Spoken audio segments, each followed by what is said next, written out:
네, 여러분 안녕하십니까? 오늘도 부산의 김소정 변호사 연결합니다. 안녕하세요. 네, 안녕하세요. 네, 이재명 이제 어떻게 구속 임박한 건가요?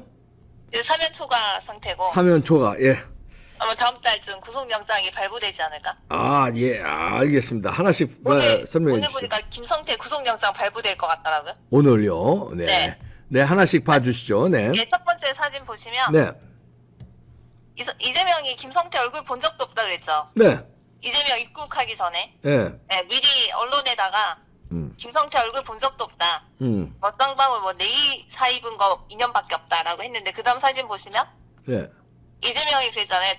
변호사비 대납 의혹에 대해서 네. 그 김성태라는 분의 얼굴도 본 적이 없다고 했죠. 네, 얼굴도 본 적이 없다. 네. 또 그 다음 사진 보시면 또 이재명이 뭐라고 했냐면 왜 그분이 제 변호사비를 내느냐. 돈을 받은 사람이 대체 누구냐. 그러면 그 사람을 잡아가라. 뭐 황당무계하다 이런 식으로 말을 했습니다. 언론에다 대놓고. 네, 대놓고. 예. 그랬더니 김성태가 나중에 귀국하면서 이제 또 그거에 대한 그 대답처럼 맞장구 쳤죠. 네. 맞장구처럼 김성태를 이재명 번호도 모른다. 이 말을 했죠. 네네. 뭔가 시그널을 받은 것처럼. 그렇죠. 네. 이렇게 얘기를 하면서 그 다음 사진 보시면 네. 그 김성태가 수원지법에 그런데 이제 문제는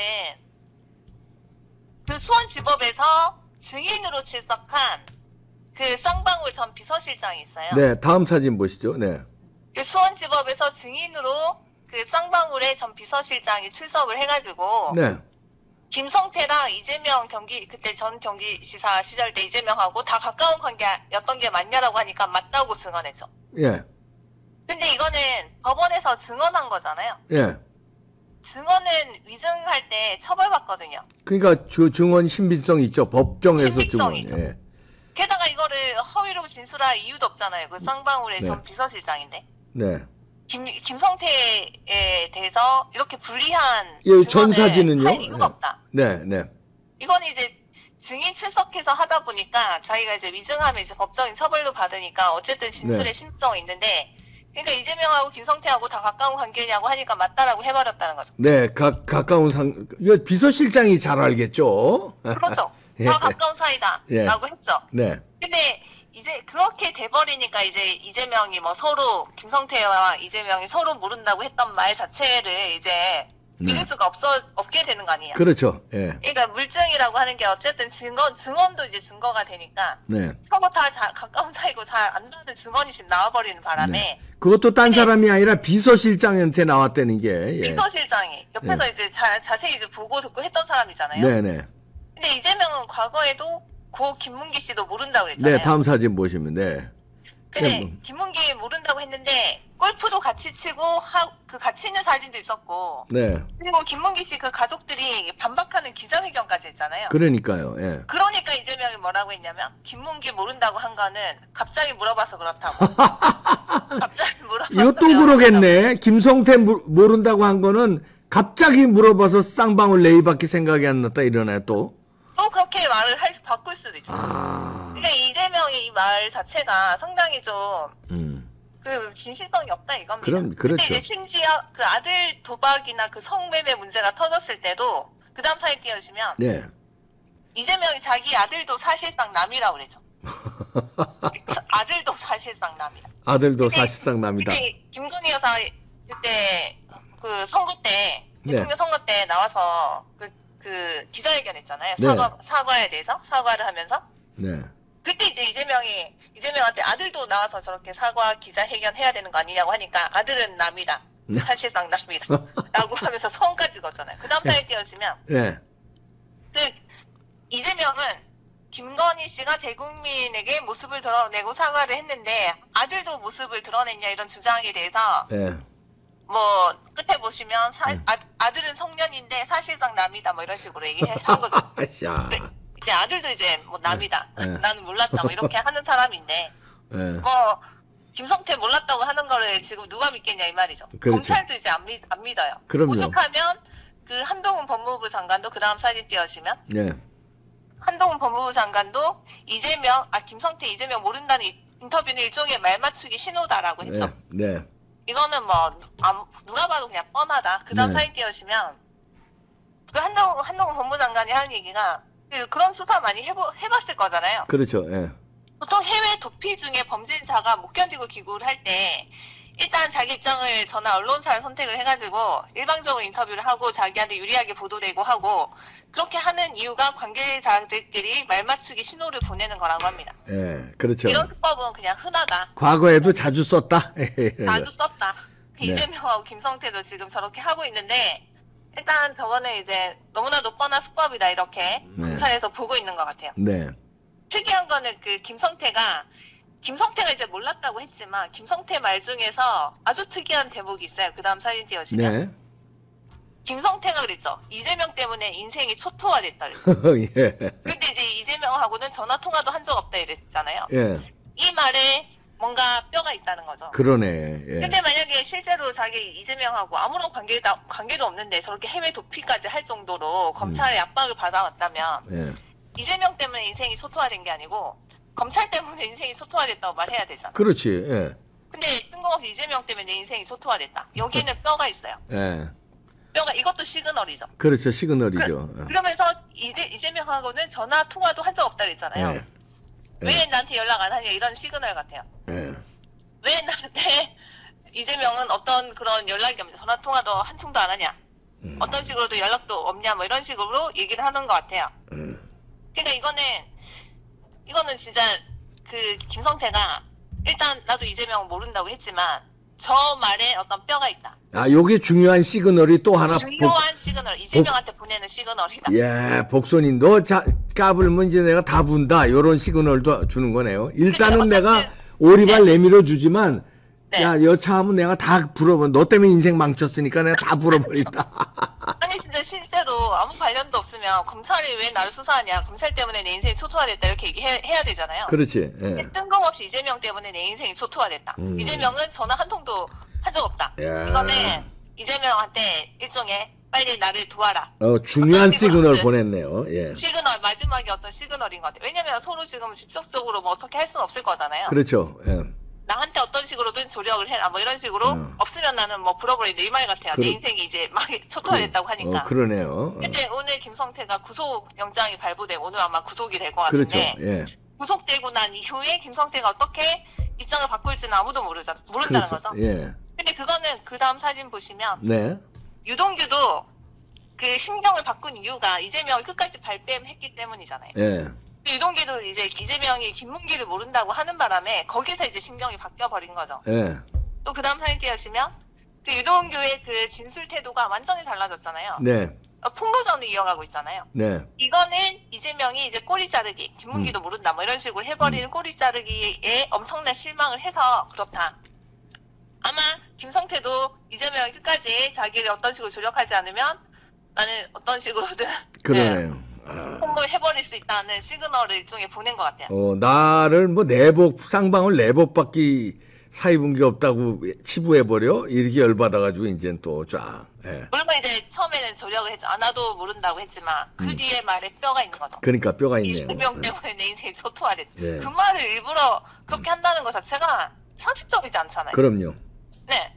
근데 이제 이 사건과 관련해서 네. 지금 뭐 민주당이나 뭐 이재명도 마찬가지겠지만 이걸 마치 정부나 검사가 뭐 정치 탄압하는 것처럼 몰아가고 있잖아요. 네. 근데 이거를 이 이재명 변호사비 대납의 시초에 대해서 네. 잘 아셔야 돼요. 이거는 저들이 지금 이거를 뭐 정치 보복이다 뭐 이런 식으로 프레임을 씌우고 있는데 네. 정작 이 사건을 처음부터 들여다보면 이 사건은 시민단체 고발로 시작됐는데 그 시민단체가 신문단체예요. 그러니까. 결국에는 문재인 쪽에서 시작한 거거든요. 그러니까. 예. 자기들끼리 치고받고 하다가 이렇게 된 거예요. 근데 그거를 지금 뭐 정부가 정치 탄압 이건 말도 안 되죠. 왜냐면 그러니까. 그 다음 사진 띄워주시면 네. 여기서 이병철 씨 나오잖아요. 네. 이병철. 이 사람도 숨졌죠. 네. 예. 고 이병철 숨진 채 발견되셨던 이병철 예. 씨가 녹취록을 제출을 했는데 그 네. 녹취록에는 어떤 내용이 있냐 보니까 그 다음 사진 띄워주시면 네. 그 녹취록 이병철 씨가 이게 녹음한 녹취록을 보니까 그 녹취록에는 이재명 변호사비 의혹에 대해서 상당한 내용이 좀 들어가 있다. 네. 이태영 변호사라는 게 이재명 그 변호사잖아요. 네. 그 변호사와 그 수임료 관련해서 상당한 대화가 오고 간 그 내역이 들어있다는 거죠. 또 그다음 사진 띄우시면. 그럼 이제 변호사비 대납이 꼼짝없이 나오는 거네요. 네. 이게 아주 명확한 증거가 됐다는 거죠. 그 네. 다음 사진에서 이병철 씨가 수임료로 3억에 주식 23억 원. 그게 보면 딱 주식 그게 맞잖아요. 그 네, 전환사채 발행 중에서 네. 쌍방울이 전환사채를 발행했는데 그 중에서 23억을 준 것이 아니냐 이런 의혹이 있는데 어쨌든 이 녹취록에서 23억 해가지고 뭐 25억을 받았다 수임료로. 그러다 뭐 최 씨는 뭐 모르는 뭐 이런 식으로 얘기가 오고 갔다는 거죠. 또 그 다음 사진 띄우시면. 네. 그 이병철 씨가 무슨 일이 생기면 녹취록을 모두 공개하라고 해라. 여기에는 모든 정황이 다 담겨 있으니까. 이야, 무시무시하네. 예. 그래서 여기서 이병철 씨가 4억은 그렇게 현금으로 주고 내가 이재명 지사 하는 거 똑같이 3억. 그래서 20억. 이게 다 수임료 얘기거든요. 그러네요. 네. 이 수임료를 어디서 지금 했겠냐. 이걸 지금 이재명, 원래는 이재명의 그 변호사 선임비를 이렇게 이 사람들이 이렇게 의논을 하고 할 게 지금 아니라는 거죠. 네. 근데 이 이병철 씨가 이런 녹취록에 이 수임료 관련한 여러 가지 정황이 담긴 녹취록을 그 다음 사진 띄우시면 네. 이것을 친문 성향 단체에다가 제보했다는 거죠. 아, 깨어있는 시민, 깨시연에. 예. 깨시연에. 이병철 씨가 어떤 심경적 변화를 일으켜서 이걸 제보했는지 모르겠지만 자기한테도 이제 이런 위협이 좀 오다 보니까 그 무슨 일이 생기면 이 녹취록 다 공개하라고 자기 친인척들 주변 사람들한테 얘기했다잖아요. 예. 근데 이제 이병철 씨가 이 녹취록을 직접 친문 단체에다가 제보를 했다 이거죠. 이것이 이재명 그 대통령 그 후보로 되기 전에 직전에 예. 네 제보를 했는데 그때 이 깨시연이 이 내용을 그 변호사비 관련해서 이재명이 허위 진술을 했다고 해서 검찰에 고발한 게 깨시연이에요. 네. 한마디로 친문 단체에서 고발을 한 거죠. 그렇죠. 그렇게 해서 시작이 됐다는 거죠. 근데 이제 그 다음 사진 띄우시면 그 이재명이 이 녹취록에 대해서는 그거는 위조된 거다. 예. 아니 근데 관계자들이 여러 명 나오잖아요. 그러니까 예. 그거를 어떻게 위조를 합니까? 말이 안 되죠. 관계자들이 예. 여러 명이 예. 나오는데 그 녹취록에 보면 뭐 한두 개가 아니더라고요. 네. 상당히 많은 녹취록인데 물론 이거는 그 관계자들 그 이병철 아주 중요한 관계자인 이병철 씨는 사망을 했고 예. 거기서 이제 등장하는 뭐 다른 변호사 뭐 이태영 변호사나 뭐 다른 관계자들은 이 녹취록에 대해서 뭐라고 하냐면 유도 신문을 당한 것이다 라고 하면서 그 내용을 일단 부인을 하고 있어요. 예. 부인을 하고 있는데 아주 중요한 이 녹취록에 대해서 증언을 해주실 분이 이 녹취록의 신빙성에 대해서 입증을 해주실 분이 지금 사망을 하는 바람에 그러게요. 예. 이 녹취록의 아주 중요성에 대해서 좀 많이 좀 희석이 된 면이 있긴 한데 어쨌든 이게 지금 녹취록이 위조됐다는 것 자체가 좀 말이 안 되죠. 네. 말이 안 되잖아요. 네. 근데 이런 뭐 녹취록 내용도 있고 지금 여러 가지 여러 가지 진실이 지금 터져 나오고 있고 또 문제는 그 다음 사진 띄우시면 네. 김만배가 제1공단이요. 네. 제1공단 사건 관련해서 김만배가 변호사비 또 대납했다는 이게 또 새로 나왔더라고요. 네. 또 변호사비 대납 의혹 사건이 두 번째로 지금 또 나왔다는 거죠. 네. 또 그 다음 사진 띄우시면 이재명이 성남시장 시절 때 그 소송이 걸렸는데 네. 근데 시장이잖아요. 네. 시장이 소송을 당하면 그 소송비는 그 시청 쪽에서 나가거든요. 네. 근데 이 돈을 왜 김만배가 회사 돈 2억 원을 들여서 지원을 해줬냐? 어떻게 보면 김만배가 그 성남시장의 소송 비용을 대신 내준 것이 아니냐. 그러네요. 제2의 변호사비 대납. 근데 여기서 살펴봐야 될 것은 네. 왜 김만배가 2억 원을 들여서 굳이 해줬을까? 왜냐면 그 성남시장 그 시절 사건, 그 공단 사건에 대해서 소송과 이 화천대유가 네. 대장동이 그 상당한 그 연결고리가 있기 때문이 아니냐. 당연하죠. 예. 그러면 이재명도 결국에는 여기서는 대장동 사건에서 자유로울 수 없는 것이 아니냐. 이런 의혹까지 쭉 이어진다 이거죠. 그렇죠. 네. 이런 사건들이 계속 지금 터지고 있다 보니까 지금 이재명이 하는 말의 신빙성도 지금 그 말을 탄핵하는 다른 증거도 나오고 지금 이런 제2의 변호사비 대납 사건도 나오다 보니까 네. 이재명은 그야말로 사면 초과 상태다. 지금 아마 잠도 제대로 못 잘 것 같아요. 그러네요. 근데 이제 검찰이 최근에 그 다음 사진 띄워주시면 네. 또 소환 통보했잖아요. 네. 27일에. 소환 통보 또 했죠. 27일에 나와라. 근데 여기서 보시면 앞에 지금 저번에 소환 통보한 거는 작년에 소환 통보를 했던 거는 변호사비 대납 의혹 사건이거든요. 네. 근데 이번에 소환 통보하는 거는 대장동 사건이에요. 대장동 이거 크죠, 이거. 네. 검찰이 왜 이렇게 할까를 보면 네. 저번에는 변호사비 대납 의혹 그거에 이제 나와가지고 부인만 했잖아요. 계속 예, 예. 진술 거부권 행사하거나. 네.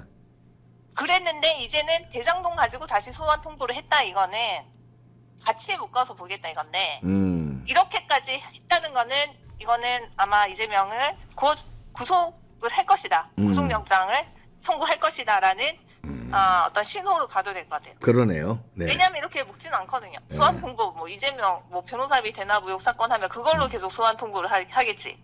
그렇지. 지금 다른 사건까지 지금 묶었잖아요. 근데 이제 이렇게까지 묶었다는 거는 사건 규모가 엄청 커진다 이거거든요. 그럼요. 예. 근데 이것까지 지금 이재명이 만약에 뭐 안 나간다, 뭐 민주당에서 지금 뭐 못 나간다 이런 식으로 얘기를 하는 것 같은데 왜냐면 이재명이 출석을 하더라도 뾰족한 그런 수가 없거든요. 예. 나가서 뭔가 해결을 하는 것이 아니고 뭐 나는 모른다.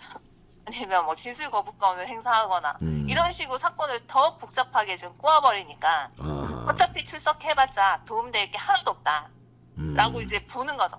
그래서 아예 27일에 이 소환 통보에 응할 것인가 는 이재명 주변에서 봤을 때 그렇게 뭐 예, 상당히 불안할 것 같아요. 예. 이 나가지 말라고 할 가능성이 상당히 높을 것 같아요. 그러네요. 그러면 검찰 측에서 어떻게 할 것인가? 구속영장 발부 사유가 뭐냐면 그 사람이 받게 될 형량도 고려하거든요. 그렇죠. 예. 형량이 엄청 크면 클수록 이 구속 사유가 엄청 커진다 이거죠. 그래서 아마 조만간 27일 지나고 아마 다음 달에 구속영장을 이재명에 대해서 청구할 가능성이 상당히 커진다. 네. 그런 느낌이 있습니다. 그러네요. 예. 이 다음 달에 예. 이재명에게 있어서 엄청난 위기의 순간이 될 것이다. 물론 지금도 목을 제어오고 있지만 사면 초과 상태지만 다음 달에 아마 뭔가가 좀 나올 것 같아요. 구정 지나고서 네. 구정 지나고 이제 뭐가 이제 터지겠네요.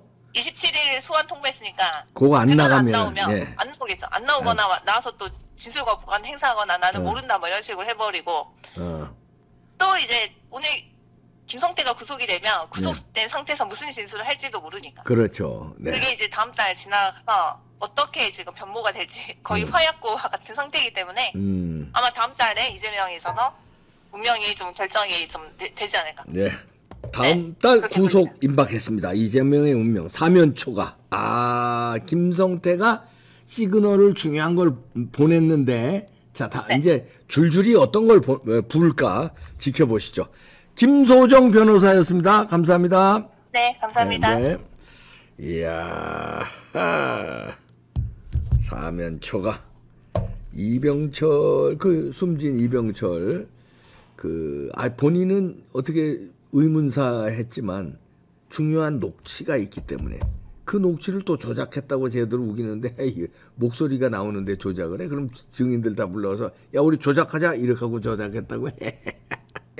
하여튼 조작의 달인들이라서 남의 건 다 조작이래. 얘라이.